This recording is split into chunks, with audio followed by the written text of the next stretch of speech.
여러분 안녕하십니까? 미디어 공감 좋은 TV 최진봉입니다. OBS가 이번 주부터 개편을 단행을 했습니다. 저희 프로그램도요. 금요일 아침 8시 10분에 조금 빨리 여러분 찾아뵙습니다. 꼭 기억해 두시기 바라고요.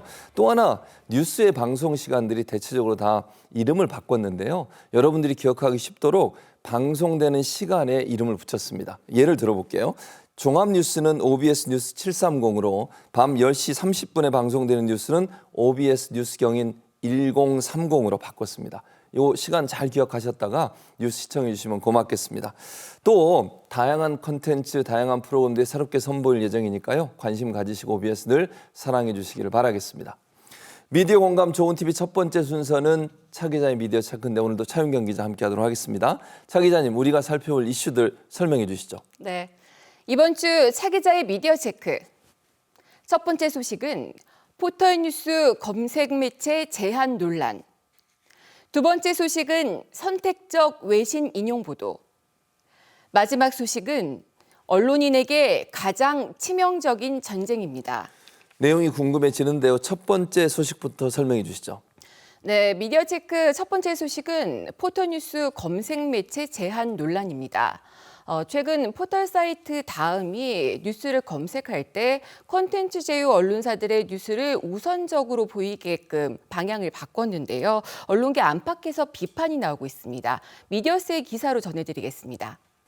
지난 11월 22일 다음이 뉴스 검색 서비스 기본 설정을 콘텐츠 제휴 언론사 기사만 노출하는 방식으로 변경했습니다. 이러한 조치에 한국인터넷신문협회가 일방적인 뉴스 검색 서비스 변경을 국민의 뉴스 선택권을 막고 언론의 다양성을 옥죄는 행위로 규정하고 철회를 요구하고 나섰는데요. 언론사는 기사의 품질로 가치가 결정되는 것이지 언론사의 규모나 운영기간으로 평가해서는 안 된다며 포털 콘텐츠 제휴사라는 타이틀이 언론사 평가의 기준이 될 수 없다고 강조했습니다. 총선을 앞둔 민감한 시점에 포털이 이런 조치를 강행한다면 지역의 다양한 여론과 정치 동향, 현안 등을 알리는 지역 언론들의 언론을 차단하는 결과로 이어지게 된다고도 비판했는데요. 다음에 이번 뉴스 검색 정책 변경이 정부의 눈치를 봐 군소 언론에 정부 비판 기사를 노출시키지 않기 위한 조치라는 해석이 나오고 있고요. 야당은 이용자의 선택권 차단 혹은 선택권 통제가 아닌지 우려스럽다는 입장을 보이고 있습니다. 지금 설명을 들어보니까 다음이라는 포털 사이트에서 뉴스를 검색을 하면 예전에는 제휴된 언론사가 다 보였는데 네. 따로 제휴를 맺은 언론사, 소위 CP사라고 하죠. 네. 이 회사 것만 노출이 된다는 거잖아요. 그렇습니다. 이거 왜 이렇게 바꿨어요? 그 명분으로 내세운 건 이용자 만족도입니다. 네. 카카오 측은요, 그 뉴스 제휴 언론사들의 그 기사 검색 소비량이 전체 언론사보다 22%포인트나 더 높고 그 격차가 더 벌어지고 있다라고 이렇게 얘기를 했습니다. 그래서 이용자들이 선호하는 검색 결과를 기본값으로 제공을 하겠다는 겁니다. 그런데 여기서 하나 짚어봐야 할게요. 그 검색 제휴 언론사와 콘텐츠 제휴 언론사가 어떻게 다른가 하는 점입니다. 먼저 검색 제휴 언론사 같은 경우에는요. 다음 측이 전재료를 주지 않고 그리고 포털장에 검색했을 때 그 결과만 노출되는 형태인데 1,200개 정도의 언론사가 여기에 해당됩니다. 반면에 콘텐츠 제휴 언론사 같은 경우에는 다음 측이 언론사의 기사를 구매하는 개념으로 그 금전적인 대가를 제공하는 형식인데 150개 정도의 언론사가 여기에 해당됩니다. 결국 이제 뉴스 제휴를 맺은 언론사가 아니냐, 이게 따라 반응이 좀 엇갈릴 것 같은데 가장 큰 문제는 저는 개인적으로 컨텐츠 제휴를 맺은 언론사들은 뭐 더 만족할 수 있겠죠. 근데 문제는 뭐냐면 소형 언론사들이나 인터넷 신문이나 아직 컨텐츠 제휴를 맺지 않은 언론사들이요. 다양성 측면에서는 여러 가지 의견을 전달할 수 있는 통로가 되거든요. 그러니까 거대 언론사들이 관심 갖지 않는 부분에 대해서 또 지역 이슈에 대해서 적극적으로 보도하는 언론사들은 지역 언론이나 아니면 소규모 언론사들 가능성이 높아요. 그런 언론사들의 뉴스가 제공이 안 된다 또는 노출이 안 된다 이건 상당히 큰 문제라고 생각이 되는데요. 네, 말씀하신 부분이 좀 크게 논란이 되고 있습니다. 일단 콘텐츠 제휴사들을 주축으로 하는 그 언론단체들은 별다른 반응이 없이 관망을 하는 그런 상태입니다. 반면 한국인터넷신문협회와 한국인터넷기자협회 등은 굉장히 강한 어조로 반발을 하고 있는데 좀 전에 말씀드린 대로 뉴스의 여론 통제다 아니면 국민의 뉴스 선택권을 봉쇄하는 행위다라는 겁니다.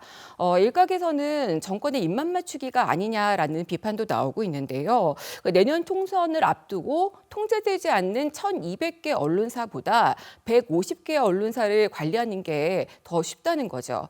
아무리 비판적인 기사를 쓰더라도 양대 포털에서 검색이 되지 않으면 사실상 없는 뉴스가 돼버리는 상황입니다. 지역 언론사나 인터넷 신문사들이 다양성 차원에서는 우리가 거대 언론사들이 놓치는 부분들을 충분히 보급할 수 있는 또 전달할 수 있는 기회가 되는 건데 그런 부분까지 차단되는 것은 상당히 좀 우려가 되는 부분이다. 이런 말씀을 드릴 수밖에 없습니다. 자, 두 번째 소식을 전해주시죠. 네, 미디어 체크 두 번째 소식은 선택적 외신 인용 보도입니다. 지난주 윤석열 대통령이 영국을 국빈 방문했습니다. 그런데 순방에 대한 기사보다 외모 찬사에 대한 기사가 더 많이 쏟아졌는데요. 이것을 두고선 언론이 외신을 인용하면서 불편한 내용은 빼고 외모에 대한 내용만 골라서 보도했다는 지적이 나오고 있습니다. 미디어오늘 기사로 같이 살펴보시죠. 지난 22일 오전부터 10년은 젊어 보이는 김건희 여사 외모에 영국인들이 깜짝 놀라고 감탄했다는 기사가 쏟아졌습니다. 기사 수가 너무 많아서 세기도 어렵고 거의 같은 내용의 기사를 제목만 바꿔서 2번 출고한 언론사도 있었는데요. 해당 기사의 출처는 유럽에서 가장 유명한 황색 언론으로 꼽히는 데일리 메일이었습니다. 영국에서 가장 선정적인 이야기를 찾으려면 데일리 메일만 찾으면 된다는 말이 있을 정도인데요. 김 여사의 외모 비결을 다양한 미용 치료 때문일 수 있다고 쓴 기사가 있었지만 대부분의 국내 언론은 그 내용을 빼고 인용 보도했고요. 의혹을 자세히 다룬 보도도 있었지만 그 내용을 전한 보도는 외모 찬사에 비해 소수에 불과했습니다. 사실 한국 대통령이 국빈으로 영국을 방문했으면 영국 언론에서 다양한 내용의 보도가 있었을 거예요. 네. 그런데 하필이면 지금 말씀하신 것처럼 적극적으로 인용한 보도가 가십성 그리고 이제 타블로이드판이라고 소위 얘기하는 옐로우 저널리즘을 네. 아까 말씀해 주셨는데 그런 언론에서 보도했던 외모 관련된 기사 이런 내용들만 인용해서 보도하는 게 좀 이해가 안 되는데 차 기자 어떻게 생각하세요? 네, 사실 영국의 황색 언론 기사 하나에 국내가 이렇게 요란할 일인가라는 생각이 듭니다. 네. 이번 기사와 관련해서 두 가지 점을 좀 살펴봐야 되는데요. 먼저 기사로서의 가치가 있느냐라는 점이고요. 두 번째는 인용은 제대로 됐느냐 하는 점입니다. 이번 영국 국빈 방문 때 양측이 다우닝과 합의를 하면서 글로벌 전략적 동반자가 되기로 했습니다. 이 기사가 외모 찬사보다 더 주목을 받았어야 된다고 생각을 합니다. 두 번째는 인용에 대한 부분인데요. 사실 이 영국 기사를 전체적으로 살펴보면 그다지 우리한테 좋은 맥락은 아닙니다. 그 여사와 관련돼서 아주 매우 논쟁적인 부분이 있다라고 설명을 하면서 주가 조작 문제와 표절 문제 등이 담겨 있었고요. 또 댓글에는 비하도 많았습니다. 이번 기사에서 이득을 본 건 영국 데일리 메일뿐이고요. 아마 조회수가 높게 나왔을 것으로 보입니다. 국빈 방문을 했으면 그와 관련된 성과라든지 아니면 외교 관계의 어떤 변화 이런 부분들을 집중적으로 다뤄야 되는데 그런 내용보다는 여사의 외모 관련된 기사를 인용해 쓴다. 이건 조금 국민적 시각 또는 독자의 시각과 맞지 않다. 이런 생각이 듭니다. 자, 세 번째 소식으로 넘어가 보겠습니다. 네, 미디어 체크 마지막 소식은 언론인에게 가장 치명적인 전쟁입니다.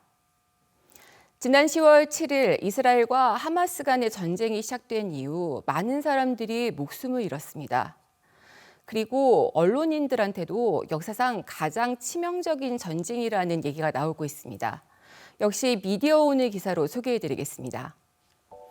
국제 비영리 언론인 단체인 언론인보호위원회가 이스라엘 하마스 전쟁이 시작된 후 50명의 언론인이 사망한 것으로 확인됐다고 밝혔습니다.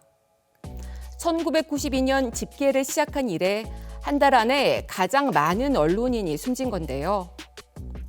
언론인보호위원회는 가자 지구의 언론인들이 이스라엘 공습과 통신 두절, 광범위한 정전 등 지상 공격이 진행되는 동안 취재 과정에서 높은 위험에 직면했고 확인된 사망자 외에도 살해, 실종, 구금, 부상 등 수많은 언론인 피해 보고를 접수해서 조사 중이라고 공개했습니다. 세계적인 뉴스 통신사들이 이스라엘군의 자사 언론인들을 표적 공격하지 않는다는 보장을 요구했지만 안전을 보장할 수 없다며 거부당했다는 보도도 나왔는데요. 가자 지구 안에 있는 언론인 대부분은 팔레스타인인으로 이스라엘의 봉쇄와 폭격을 당하는 환경에 놓였고요. 이스라엘군은 외부 언론의 가자 지구 취재를 금지하며 극소수 매체에 조건적으로 현장 접근을 허용하고 있습니다. 수많은 민간인들의 피해를 줄이기 위해서라도 빠른 시간 안에 전쟁이 좀 멈춰졌으면 좋겠다 이런 생각입니다. 자, 차 기자의 미디어 체크 차윤경 기자 수고 많으셨습니다.